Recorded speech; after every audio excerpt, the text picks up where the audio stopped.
Hello, good morning. तो आज हम जो टॉपिक देखने वाले हैं उसका नाम है ब्रांच अकाउंट। Branch account.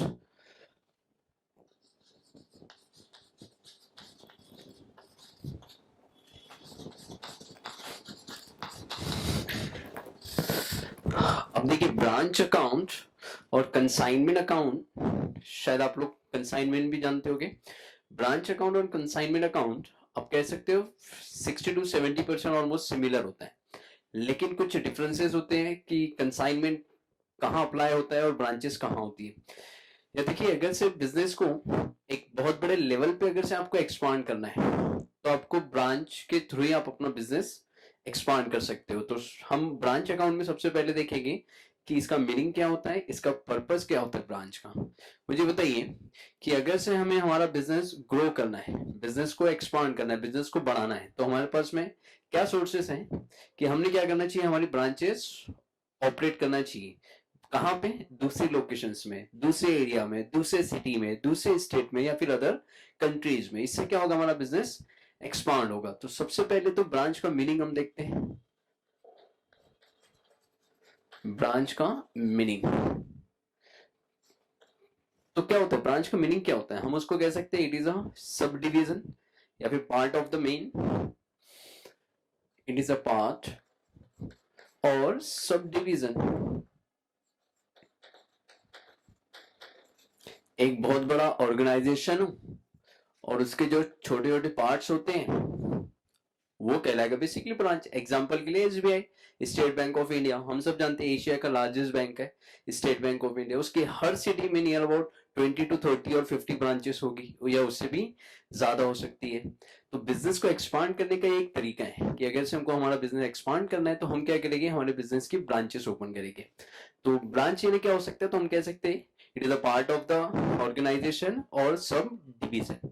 अच्छा, ब्रांच अकाउंट का पर्पस क्या होता है, ब्रांच बनाने का पर्पस क्या है, ये तो मतलब हो गया। ब्रांच का पर्पस क्या होता है? ब्रांच अकाउंट, ब्रांच हमने क्यों ओपन किया है, फिर ब्रांच हम क्यों ऑपरेट कर रहे हैं? To expand the business, to expand the business, कि अगर से बिजनेस को बढ़ाना है, बिजनेस को बढ़ाना है तो इसके लिए हमें क्या करना पड़ता है, ब्रांच ओपन करनी पड़ती है। जब ब्रांच, बिजनेस को एक्सपांड करना मतलब कहाँ पे? अदर एरियाज में, अदर सिटी में या अदर कंट्रीज में। करेक्ट। कोई दूसरे सिटी में बिजनेस को एक्सपांड करना है, कोई दूसरी कंट्री में अगर से बिजनेस करना है तो इसके लिए क्या करते हैं, हम ब्रांचेस ओपन करते हैं। तो ब्रांच का मीनिंग होता है सब डिवीजन। और क्यों ब्रांच ओपन किया जाता है, ब्रांचेस क्यों ऑपरेट की जाती हैं? ताकि हम क्या करें, हमारे बिजनेस को एक्सपांड कर सके। चलिए ठीक है, मान के चलिए हमारा एक बिजनेस है, हमारा एक बिजनेस है मुंबई में। तो मुंबई में जो हमारा बिजनेस है, जो हमारा मेन ऑफिस है, उसको कहा जाएगा हेड ऑफिस। और सपोज मुझे बिजनेस करना है कोई और सिटी में, दिल्ली में।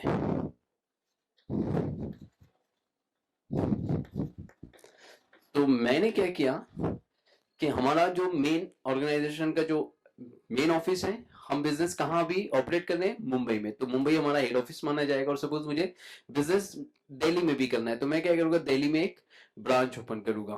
तो जो हमारा मेन लोकेशन होगा दैट इज हेड ऑफिस, और जो हमारा सब डिवीजन होगा वो क्या कहलाता है, ब्रांच कहलाता है।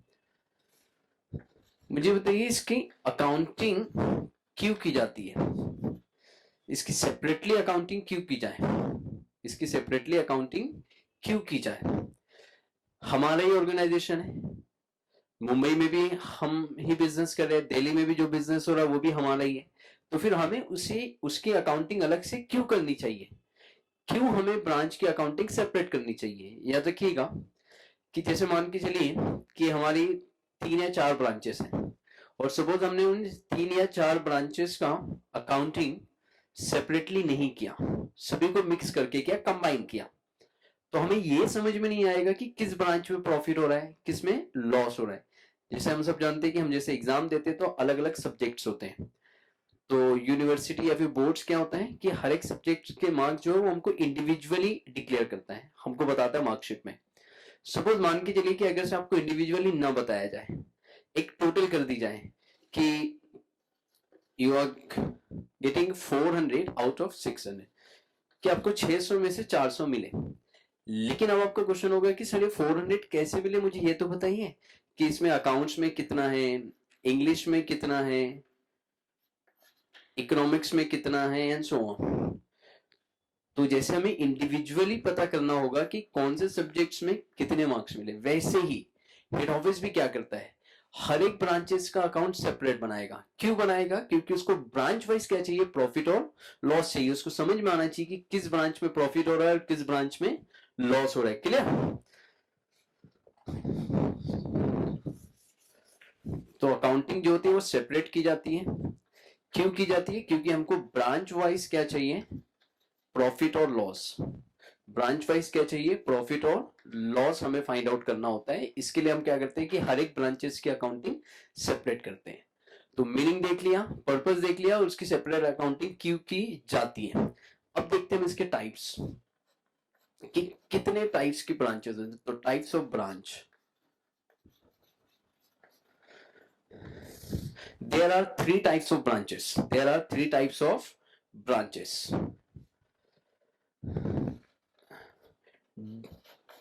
Dependent branch, independent branch और foreign branch.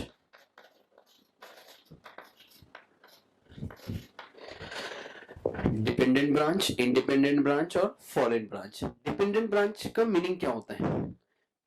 डिपेंडेंट ब्रांच यानी क्या होगा? तो डिपेंडेंट ब्रांच यानी उस ब्रांच को कहा जाता है जिसमें सारे ट्रांजैक्शन किसके अंडर में किया जाता है, हेड ऑफिस के।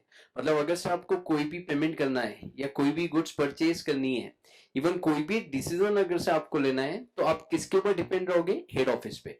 मतलब कोई भी एक्सपेंसेस का पेमेंट करना है तो कौन करेगा, head office. Means all expenses are paid by head office. कि इसमें सारे एक्सपेंसेस, सारे डिसीजन जो है वो कौन लेगा, हेड ऑफिस लेगा। मतलब जो ब्रांच है वो टोटली किस पे डिपेंड है, हेड ऑफिस पे, इसलिए उसको कहा जाता है डिपेंडेंट ब्रांच। या फिर याद रखिएगा एक तरीका और हो सकता है कि अगर से ये कहां पे होती है डिपेंडेंट टाइप की ब्रांचेस, जहां पे बिजनेस थोड़ा सा स्मॉल लेवल पे होता है, बहुत बड़े स्केल पे नहीं होता है, छोटा सा बिजनेस है, तो वहां पे इस टाइप की ब्रांचेस हम ओपन कर सकते हैं। दूसरा होता है इंडिपेंडेंट ब्रांच। इंडिपेंडेंट ब्रांच याद रखिएगा लार्ज स्केल पे, अगर से आपका बिजनेस ज्यादा बड़ा है, स्मॉल स्केल है, तो फिर आप किस टाइप की ब्रांच बनाओगे, डिपेंडेंट ब्रांच की। लेकिन अगर से आपका बिजनेस का वॉल्यूम बहुत ज्यादा है तो फिर आप बनाओगे इंडिपेंडेंट ब्रांच। तो यहां पे क्या होता है, expenses are paid by head office plus branch. और ये याद रखिएगा लार्ज स्केल पे जो होता है बिजनेस, अगर से आपका बिजनेस बहुत बड़े लेवल पे है तो फिर आप क्या करोगे, डिपेंडेंट टाइप की ब्रांचेस बनाओगे, सॉरी इंडिपेंडेंट। और अगर से बिजनेस स्मॉल लेवल पे है तो फिर आप डिपेंडेंट टाइप की ब्रांच बनाओगे। फॉरेन ब्रांच, नाम ही क्या है, फॉरेन ब्रांच का मतलब क्या होगा, branches situated outside country, outside India. वो ब्रांचेस जो इंडिया के बाहर है, वो ब्रांचेस जो इंडिया के बाहर सिचुएटेड है, उसे हम सिंपली क्या कहेंगे, फॉरेन ब्रांच। और याद रखिएगा फॉरेन ब्रांच जो होती है ये इंडिपेंडेंट टाइप की ब्रांच होती है। किस टाइप की ब्रांच होगी, इंडिपेंडेंट। क्या होगा इसका मीनिंग, सिचुएटेड आउटसाइड इंडिया। जो ब्रांचेस इंडिया के बाहर है उसे हम सिंपली क्या कहेंगे, फॉरेन ब्रांच। तो there are three types of branches. Dependent branch मतलब सारे एक्सपेंसेस का पेमेंट कौन करेगा, हेड ऑफिस करेगा। इंडिपेंडेंट ब्रांच मतलब ब्रांच अपने एक्सपेंसेस खुद पे कर सकती है, खुद पे करेगी, सारे मैनेजमेंट के जो है डिसीजन वो खुद ले सकती है, तो वो कहलाती है इंडिपेंडेंट ब्रांच। और third one is foreign branch. तो याद रखिएगा बीकॉम लेवल पे जो होता है वो सिर्फ आपको डिपेंडेंट ब्रांच के बारे में ही होगा। इंडिपेंडेंट ब्रांच और फॉरेन ब्रांच तो आता ही नहीं है अभी। बीकॉम लेवल पे ये दो चीजें आपको पढ़नी पड़ सकती है।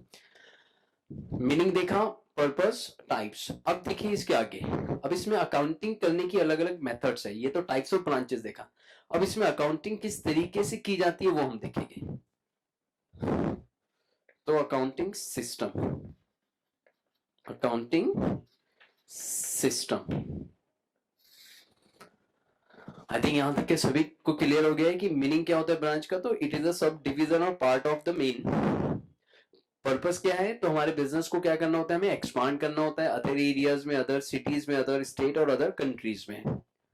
फिर हमने देखा अकाउंटिंग सेपरेटली क्यों की जाती है हर एक ब्रांच की, ताकि हमें ब्रांच वाइज क्या हो सके, प्रॉफिट और लॉस पता चल सके।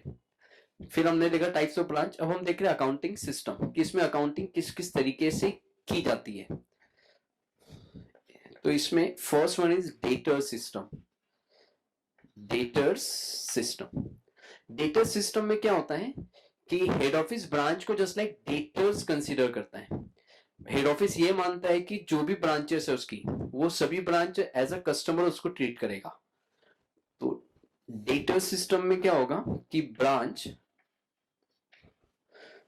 branches are treated like customer। कि ब्रांच को क्या माना जाएगा, कस्टमर माना जाएगा, मतलब डेटर्स माना जाएगा। ब्रांच को क्या माना जाएगा, जस्ट लाइक एक कस्टमर एक डेटर्स माना जाएगा। तो डेटर सिस्टम में याद रखिएगा आपको ब्रांच अकाउंट बनाना पड़ेगा। इसमें कौन से अकाउंट्स बनाने पड़ते हैं, ब्रांच अकाउंट और कुछ वर्किंग नोट्स बनानी पड़ सकती है। वर्किंग नोट्स मतलब है ना रफ अकाउंट, जैसे स्टॉक अकाउंट आ सकता है, कभी कभी डेटर्स अकाउंट और कभी कैश अकाउंट। कुछ वर्किंग नोट्स आपको बनानी पड़ेगी। तो ब्रांच डेटा सिस्टम में बेसिकली कौन से अकाउंट बनाए जाएंगे, ब्रांच अकाउंट बनाया जाएगा और कुछ वर्किंग नोट्स बनाई जाएगी। वर्किंग नोट्स में आपको डेटर्स अकाउंट बनाना पड़ सकता है कभी to find out cash receive from the customer, और कभी कैश वगैरह, और कभी स्टॉक। फिर दूसरा जो है वो है stock debtor system. Stock debtor system, इसमें याद रखिएगा ब्रांच अकाउंट के अलावा आपको स्टॉक, जैसे उसका नाम ही कह रहा है डेटर्स, स्टॉक डेटर्स सिस्टम। तो ब्रांच अकाउंट बनाना पड़ सकता है, स्टॉक अकाउंट, डेटर्स, और भी अकाउंट्स हो गए, और भी बहुत सारी वर्किंग होगी।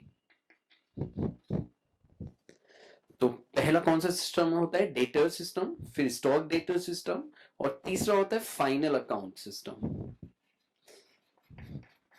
फाइनल अकाउंट आप सब जानते हो। फाइनल अकाउंट सिस्टम में क्या होता है कि हमें बनाना पड़ता है trading account, profit and loss account बनाना पड़ेगा, और बैलेंस शीट बनानी पड़ेगी। और क्या बनानी पड़ेगी, बैलेंस शीट। तो ये हमारा होगा ब्रांच अकाउंट। तो ब्रांच का मीनिंग हमने देख लिया, उसका पर्पस देख लिया, उसकी अकाउंटिंग सेपरेटली क्यों की जाती है, उसके टाइप्स देख लिया, उसके अकाउंटिंग सिस्टम देख लिया। अब हम समझेंगे कि ब्रांच अकाउंट होता क्या है। अब हम डिस्कस करने वाले हैं उसके फॉर्मेट को,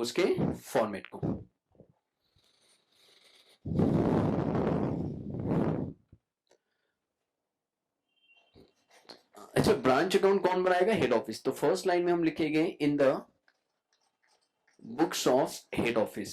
in the books of head office जो भी ब्रांच होगी, जैसे मैंने कहा अदर सिटी में है तो उस सिटी का नाम हो सकता है, लोकेशन का नाम आप लिख सकते हो। जैसे मान के चलिए दिल्ली में आपकी ब्रांच है, तो यहां लिख दोगे दिल्ली ब्रांच अकाउंट।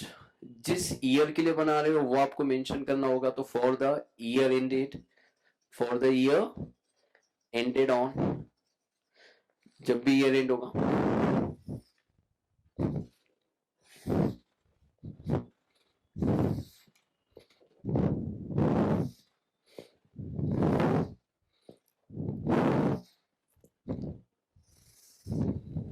देखिए, तो ये अभी हम देखने वाले हैं ब्रांच का फॉर्मेट। ब्रांच यानी जस्ट लाइक एक डेटर्स माना जाता है। एक ब्रांच याद रखिएगा पर्सनल अकाउंट है, it is a personal account.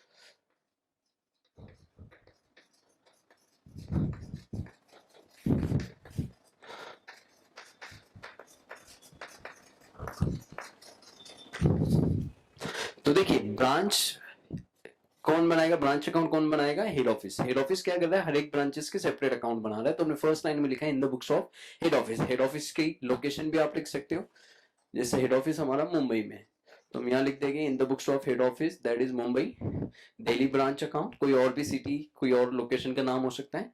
फिर जिस ईयर के लिए बना रहे हैं डेबिट साइड, ये हमारा कौन सा साइड होता है, डेबिट साइड। और this one is credit side. अब देखिए मैं सिंपली बताता कि ये फॉर्मेट में होगा क्या। तो डेबिट साइड जो है, अच्छा ब्रांच मैंने कहा एक पर्सनल अकाउंट यानी डेटर्स अकाउंट है। तो याद रखिएगा जितनी भी एसेट्स होते हैं उन सब पे डेबिट बैलेंस होते हैं। इसका मीनिंग क्या होगा कि डेबिट साइड में सबसे पहले आपको लिखने पड़ेंगे opening balances, opening balances of assets, opening balance of assets. Branch के पास में जितनी भी एसेट्स होगी, जैसे स्टॉक हो सकता है, कुछ डेटर्स, कुछ कस्टमर से पैसा लेना बाकी हो सकता है, डेटर्स हो सकता है, कैश हो सकता है, उनके पास कोई फर्नीचर होगा, कोई मशीन होगी। तो कोई भी एसेट जो होगी, क्या क्या हो सकता है, ब्रांच के पास जितना कैश है फर्स्ट ऑफ द ईयर, जितने कस्टमर से पैसा लेना है दैट इज डेटर्स, जितना बैंक बैलेंस है, जितना स्टॉक है, फर्नीचर हो सकता है, प्लांट एंड मशीनरी हो सकती है। तो कोई भी एसेट्स का ओपनिंग बैलेंस, ओपनिंग का मतलब समझते हो ना, फर्स्ट ऑफ द ईयर। इसके बाद देखिएगा ओपनिंग बैलेंस के बाद और क्या आएगा, तो यहां पे आप एक्सपेंसेस, जितने भी एक्सपेंसेस होने वाले हैं, जितने भी एक्सपेंस होंगे वो सब हमें कहां लिखना है, ब्रांच के डेबिट साइड। क्यों? क्योंकि इसका बेनिफिट, जो भी एक्सपेंसेस पे करेगा हेड ऑफिस, उसका अल्टीमेटली बेनिफिट किसको रिसीव होगा, ब्रांच को। तो ब्रांच पर्सनल अकाउंट है, बेनिफिट उसे रिसीव होगा डेबिट साइड। तो जितनी भी एक्सपेंस, अब एक्सपेंसेस का पेमेंट या तो कैश में होगा या फिर चेक से होगा, तो आप यहाँ पे कैश और बैंक लिख सकते हो, ऑल एक्सपेंसेस। एग्जाम्पल के लिए rent, insurance, salary, management expense, ठीक है। तो ओपनिंग बैलेंस ऑफ एसेट्स आ जाएगा, जितनी भी एसेट्स है, उसके बाद एक्सपेंसेस आएगी, गुड्स सेंड टू ब्रांच, और क्या लिखोगे आप, गुड्स सेंड टू ब्रांच। ये किसकी बुक्स में देख रहे हैं हम, हेड ऑफिस। तो हेड ऑफिस क्या करेगा, जो भी ब्रांच को गुड सप्लाई करेगा वो लिखा जाएगा।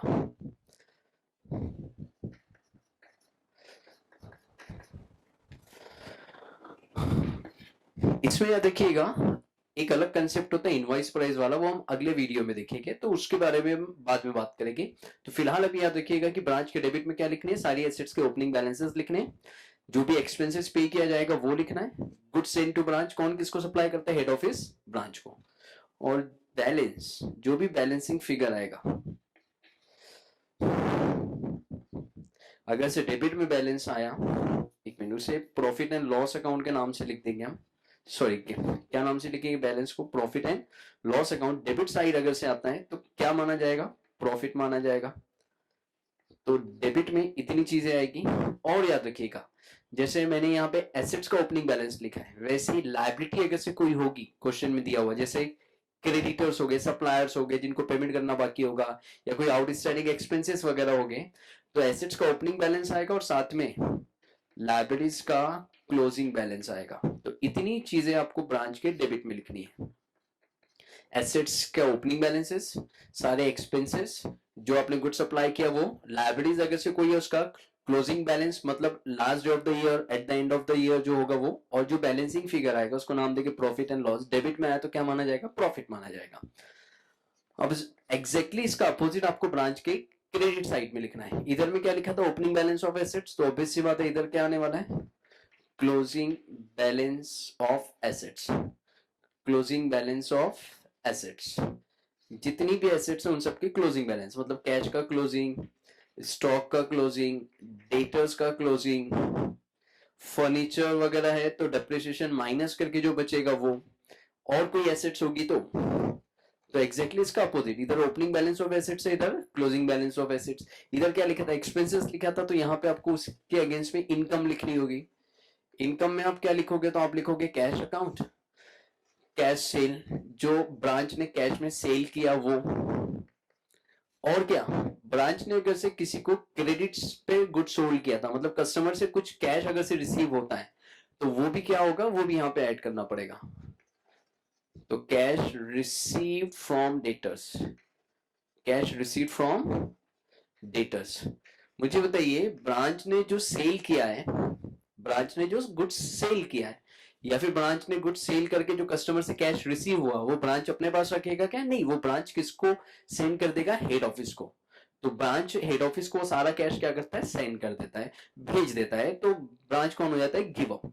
तो क्रेडिट साइड में आप लिखोगे कैश सेल, कि ब्रांच ने जितना कैश में सेल किया, जितना कस्टमर से पैसा हुआ रिसीव हुआ, वो सारा उन सबका टोटल करके क्या करेगा, at the end of the month हो सकता है या at the end of the year हो सकता है, ब्रांच क्या करेगा, हेड ऑफिस को सेंड कर देगा। तो इधर ओपनिंग बैलेंस, इधर क्लोजिंग बैलेंस, इधर एक्सपेंसेस, इधर आप कह सकते हो income, it's kind of income. इधर गुड्स एंड लिखा था, इधर गुड्स रिटर्न आएगा। तो goods return by branch, goods return by branch, कौन किसको रिटर्न करेगा, ब्रांच रिटर्न करेगा किसको, हेड ऑफिस को। तो एग्जैक्टली अपोजिट आपको लिखना है, इधर ओपनिंग इधर क्लोजिंग, मैंने कहा इधर एक्सपेंस, इधर आप कह सकते हो एक तरीके से इनकम हो गई हो, यहाँ गुड्स एंड यहाँ पे गुड्स रिटर्न, इधर लाइबिलिटीज का क्लोजिंग था, तो याद रखिएगा लाइबिलिटीज का ओपनिंग बैलेंस आने वाला इधर। तो ओपनिंग बैलेंस ऑफ लाइबिलिटी, कोई आउटस्टैंडिंग एक्सपेंस वगैरह होगा या कोई सप्लायर्स को पेमेंट करना होगा तो उसका ओपनिंग बैलेंस। और देखिए डेबिट में बैलेंस आया तो क्या माना गया, प्रॉफिट। वैसे क्रेडिट साइड अगर से बैलेंस आता है तो आप लिखोगे by profit and loss account, लेकिन ये क्या होगा, लॉस होगा, करेक्ट। तो ये आपका ब्रांच अकाउंट, ये क्या है, हमारा ब्रांच है। इसके बाद वाले वीडियोस में हम इसके प्रॉब्लम्स देखेंगे कि ब्रांच में जो प्रॉब्लम्स होते हैं उसको किस तरीके से सॉल्व किया जाता है। तो प्लीज चैनल को सब्सक्राइब करना मत भूलिएगा। Thank you so much, bye bye.